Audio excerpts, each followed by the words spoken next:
वेदप्रिये वेदान्तर्गतवासिनी जनप्रिये जगत्कल्याणकारके कदम्बवनवासिनी कात्यायनी कनकाम्बरधरे कनकदुर्गे तव सुप्रभातम्।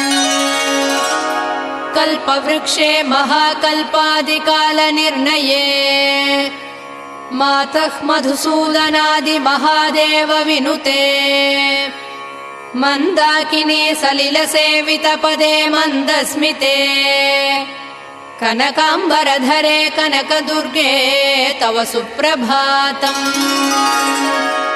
शिववामभागे शिवे शैवेतरसेवितपदे विजयदुर्गे महादुर्गे हे जगन्मातृके जगदाम्बिके जाह्नवी सखे जय श्री